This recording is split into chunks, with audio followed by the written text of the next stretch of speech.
भैया ये executive framework क्या है? एग्जीक्यूटिव फ्रेमवर्क जाने से पहले आपको दो चीज आनी चाहिए। फर्स्ट है थ्रेड्स एंड सेकंड है pooling.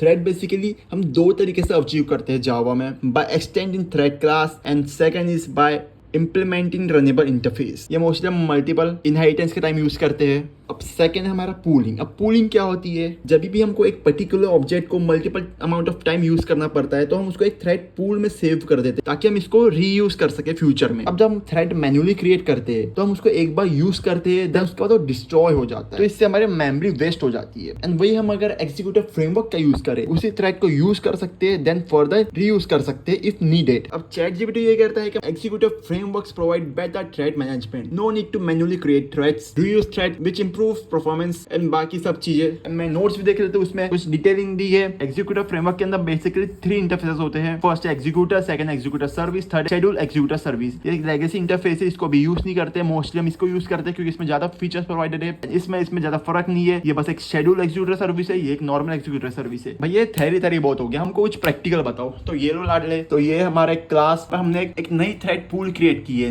Using new fix thread pool. और ये है थ्रेड पूल का साइज, मतलब एक टाइम पे थ्रेड पूल में बस 4 ही हमारे थ्रेड्स रह सकते हैं और हम इसको थ्रेड पूल की कैपेसिटी भी कह सकते हैं। तो यहाँ पे मैं एग्जीक्यूटिव सर्विस को कॉल कर रहा हूँ यूजिंग सबमिट। ये हमारा कॉलेबल फंक्शन है, बेसिकली ये एक लैम्ब्डा फंक्शन भी है, इसलिए आपको छोटा दिख रहा है। एक स्ट्रिंग रिटर्न कर रहा हूँ, जो स्ट्रिंग रिटर्न होके स्टोर होगा हमारे फ्यूचर के ऑब्जेक्ट में। अब ये फ्यूचर क्या है? फ्यूचर बेसिकली एक ऑब्जेक्ट है, executive service dot submit method है, वो रिटर्न करता है, returns an object of future. अब फ्यूचर बेसिकली कुछ मेथड्स रखता है, जैसे डॉट गेट। जो भी एग्जीक्यूटिव सर्विस रिटर्न करेगा वो हम गेट के थ्रू फैच कर सकते हैं। इज डन, क्या हमारी एग्जीक्यूटिव सर्विस जो भी एग्जीक्यूट कर रही थी उसका टास्क डन हुआ या नहीं हुआ, ये रिटर्न करती है। Cancel, attempt to cancel the execution, is cancel to check the execution is cancel और नॉट। एंड बहुत सारे मेथड्स है जो आप खुद एक्सप्लोर कर सकते हो। Now let's run this.